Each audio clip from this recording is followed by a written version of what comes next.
టిక్టాక్లో 4 వీడియోలు పెట్టడం, ఫాలోవర్స్ని పెంచుకోవటం, ఆ తర్వాత హీరోల్లా బిల్డప్ కొట్టడం, అమ్మాయిలకు వలవేయటం. ఈ మధ్యకాలంలో టిక్టాక్, యూట్యూబ్ స్టార్లుగా చెప్పుకునే బిల్డప్ గాళ్లు బాగా ఎక్కువైపోయారు.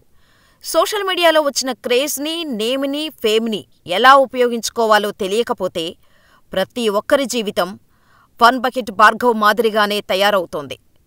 మనం సక్సెస్ బాటలో ఉన్నప్పుడు చిన్న స్పీడ్ బ్రేకర్ వచ్చి కింద పడినా మళ్లీ లేచి నిలబడటం కష్టమవుతోంది. వచ్చిన క్రేజ్ని, గుర్తింపును కాపాడుకోలేక తప్పటడుగులు వేసేవారి జీవితం ఎలా ఉంటుందో చెప్పటానికి భార్గవ్ లైఫ్ ఓ ఉదాహరణ. అసలు భార్గవ్ చేసిన తప్పేంటి? భార్గవ్ నిజంగానే మైనర్ బాలికను పాపులారిటీ ఆశ చూపించి వాడుకున్నాడా? భార్గవ్ స్నేహితులు, మాజీ లవర్స్ ఏం చెప్పారు? భార్గవ్ పతనానికి అసలు కారణాలు ఏమిటో తెలుసుకుందాం.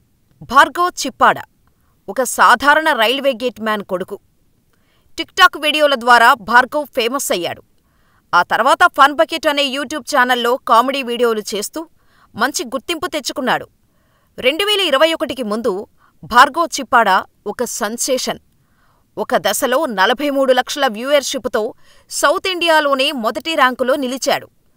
తన వీడియోలతో ప్రేక్షకులను నవ్విస్తూ సోషల్ మీడియా ఇన్ఫ్లుయెన్సర్గా ఎదగటంతో ఫన్ బకెట్ భార్గవ్ పేరు మీడియాలో మారుమోగింది. ఈ క్రమంలోనే ఫన్ బకెట్ భార్గవ్కు విశాఖపట్నంలోని సింహగిరికి చెందిన 14 ఏళ్ల బాలిక పరిచయమైంది. ఆన్లైన్ చాటింగ్ ద్వారా ఒకరికొకరు పరిచయమయ్యారు. మైనర్ బాలికకు కూడా టిక్టాక్ వీడియోలంటే ఇంట్రెస్ట్ ఉండటంతో ఇద్దరి మధ్య స్నేహం కుదిరింది. అయితే ఈ స్నేహాన్ని అడ్డుపెట్టుకొని ఆ మైనర్ బాలికను ఫన్ బకెట్ భార్గవ్ గర్భవతిని చేశాడు. కూతురి పొట్ట పెరగటం గమనించిన తల్లి బాలిక కడుపుతో ఉన్నట్టు గుర్తించి ఏం జరిగిందని నిలదీసింది. దీంతో మైనర్ బాలిక జరిగిన కథ మొత్తం చెప్పటంతో బాలిక తల్లిదండ్రులు 2021 ఏప్రిల్ 16న పెందుర్తి పోలీసులకు ఫన్ బకెట్ భార్గవ్ మీద ఫిర్యాదు చేశారు. వెబ్ సిరీస్లలో అవకాశాలు ఇప్పిస్తానంటూ మోసం చేసి గర్భవతిని చేశారంటూ ఫిర్యాదు చేశారు.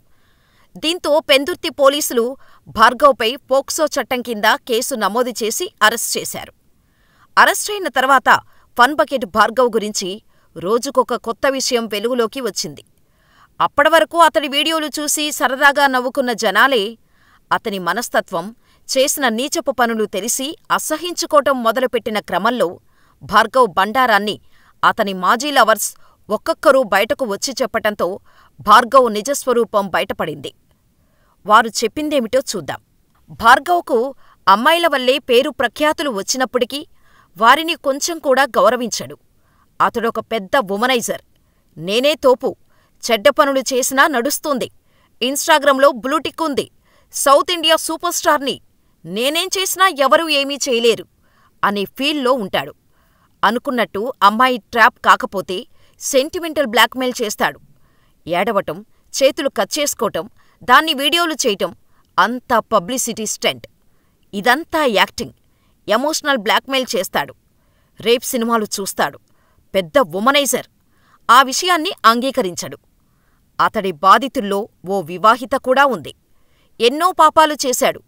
ఆడవాళ్లను తన వీడియోల కోసం చాలా దారుణంగా వాడుకున్నాడు అని చెప్పుకొచ్చింది. ఇలా ఈ వీడియో వైరల్ అవ్వటం మొదలైన తర్వాత మరో లవర్ కూడా ఓ వీడియోలో భార్గవ్ గురించి సంచలన నిజాలు బయటపెట్టింది. మొదట్లో భార్గవ్ మంచివాడు అనుకునేదాన్ని, కాని వేరే అమ్మాయిలతో చేసే పనులు చూశాను. నాకు నచ్చలేదు. నాకు ఇక్కడ రక్షణ లేదు అనిపించింది. అందుకే భార్గవ్ టీం వదిలి వెళ్ళిపోయాను.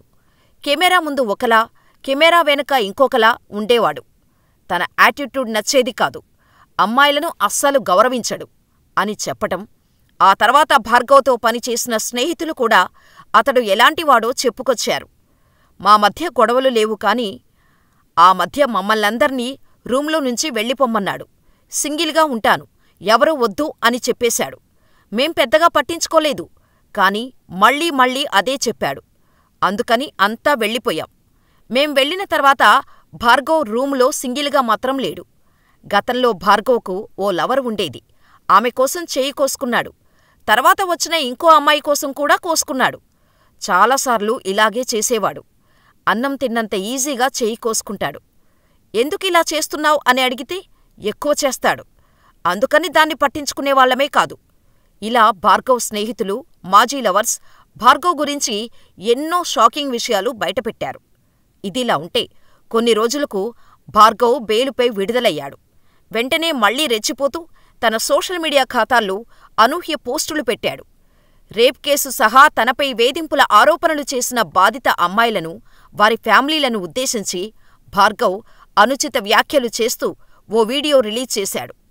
ఆ వీడియోకి "ఇది నా కథ" పేరు పెట్టి దాదాపు 20 నిమిషాల పాటు మాట్లాడుతూ చాలా విషయాలపై ఓపెన్ కామెంట్స్ చేశాడు భార్గవ్.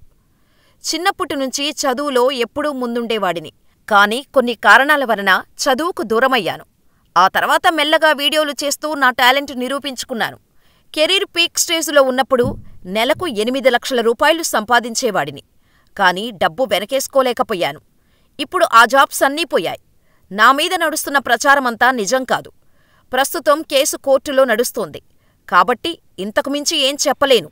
నేను జైలుకు వెళ్ళాక నమ్మిన వాళ్లే మోసం చేశారు. నా పాస్వర్డ్ తెలుసుకొని నా అకౌంటు నుండి 12 లక్షలు డ్రా చేశారు. అయినా కూడా క్షమించి వదిలేశాను. వీలైతే నన్ను క్షమించండి. నెగిటివ్ కామెంట్స్ చేయకండి. ఇలాంటి క్లిష్ట సమయంలో తన పక్కన ఎవరూ లేరు. ఇప్పుడు తిరిగి మళ్లీ మొదటి నుండి ప్రయాణం స్టార్ట్ చేస్తున్నాను.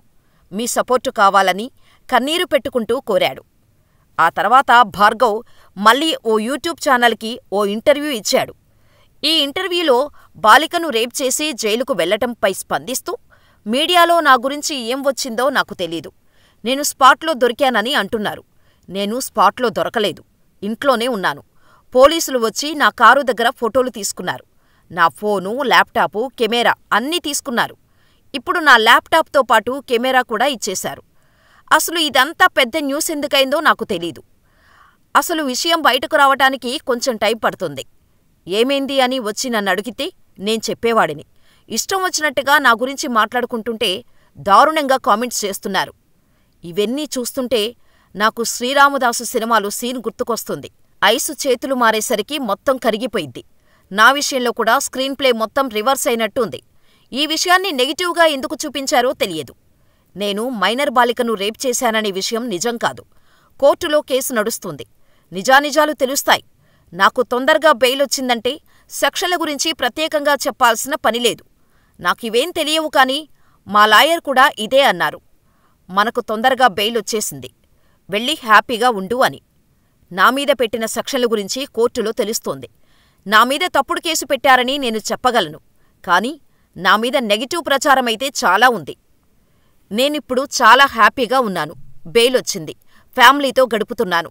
నేను జైల్లో ఉన్నాను కాబట్టి డిప్రెషన్లో ఉన్నా. 62 రోజులు మాత్రమే జైల్లో ఉన్నాను. నాకు ఓ అన్నా, తమ్ముడో ఉండి ఉంటే నా గురించి ఎవరైనా చెప్పేవారు. నా ఫ్రెండ్స్తో కూడా నేను విడిపోయా. నేను జైలుకు వెళ్ళిన తర్వాత నా ఫ్రెండ్స్ నా గురించి చెప్పారంటే వెళ్ళి వాళ్ళ మమ్మీని అడగాలి. ఎందుకంటే నేను నా ప్రతి షూట్కి వాళ్ళ మమ్మీలతో మాట్లాడేవాడిని.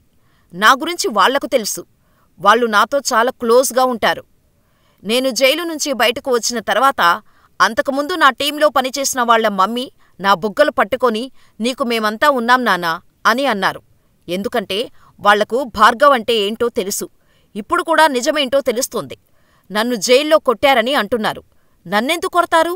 నా మీద తప్పుడు కేసు పెట్టారు కాబట్టి ఎవరి పని వాళ్ళు చేశారు.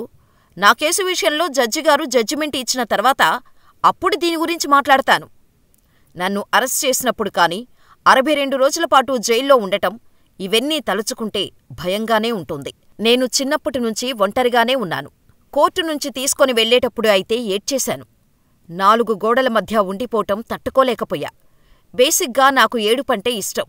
చిన్నప్పటినుంచి ఏడుస్తూనే ఉన్నాను. ఇప్పుడు కన్నీళ్లు రావటం లేదు. ఏడిస్తే రిలీఫ్ అవుతుందని ఏడ్చేస్తుంటా. కానీ జైల్లో ఉన్నప్పుడు ఆత్మహత్య చేసుకుని చనిపోదాం అనేంతలా అయిపోయా. అప్పుడు అక్కడ ఉన్న పోలీసులు నాకు కౌన్సిలింగ్ ఇచ్చారు. జైలుకు వెళ్ళగానే అక్కడ శివలింగం కనిపించింది. "శివా, నువ్వే ఏదో నాకు రాసిపెట్టావు. ఏదో మంచే జరుగుతుంది. ఒక తప్పుడు కేసులో నేనొచ్చాను అనుకున్నా. జైలుకు వెళ్ళిన తర్వాత నేను చాలా స్ట్రాంగ్ అయ్యా. చాలా నేర్చుకున్నా. ఒక మనిషిని నమ్మకూడదు, మంచివాడు అని చెప్పకూడదు అని అర్థమైంది. చంపేస్తే వెంటనే చచ్చిపోవచ్చు. ప్రతి నిమిషం నన్ను చంపుతూనే ఉన్నారు" అంటూ ఇంటర్వ్యూ మొత్తం వెకిలి నవ్వు నవ్వుతూనే ఉన్నాడు. దీంతో బెయిల్ నిబంధనలకు విరుద్ధంగా చెప్పటం, సోషల్ మీడియాలో అనుచిత వ్యాఖ్యలు, బెదిరింపులకు దిగుతూ తన వైఖరి మార్చుకోకపోవటంతో తిరిగి అరెస్ట్ చేశారు. ఆ తర్వాత భార్గవ్ మళ్లీ బెయిలుపై విడుదలయ్యాడు. ఈ కేసుపై విశాఖ మహిళా police station ACP doctor G. Prem Kajal పూర్తిస్థాయిలో విచారణ చేస్తూనే ఉన్నారు. ఈ క్రమంలో చాలామంది అమ్మాయిలు భార్గవ్ బాధితుల జాబితాలో ఉన్నట్టు గుర్తించారు. సోషల్ మీడియా ఫేమును వాడుకొని తన కామ కోరికలు, అవసరాలు తీర్చుకునేందుకు వాడుకున్నట్టు నిర్ధారించారు. దీనికి తోడు అమాయక యువతులను నమ్మించి మోసం చేశాడని ఫిర్యాదులు మరికొన్ని పోలీసులకు వచ్చాయి. దీంతో కేసును పూర్తిగా విచారించిన ACP doctor G. Prem Kajal కేసుకు సంబంధించిన వివరాలను, ఆధారాలను కోర్టుకు సమర్పించటంతో వీడియోల చిత్రీకరణ పేరిట బాలికను ప్రలోభపెట్టి గర్భవతిని చేసిన నేరం రుజువు కావటంతో నిందితుడికి 20 ఏళ్ల జైలు శిక్ష విధిస్తూ విశాఖపట్నం పోక్సో న్యాయస్థానం ప్రత్యేక న్యాయమూర్తి జి. ఆనందిని 2025 జనవరి 10న తీర్పు ఇచ్చారు. శిక్షతో పాటు బాధితురాలికి 4 లక్షల రూపాయల నష్టపరిహారం చెల్లించాలని ఆదేశించారు.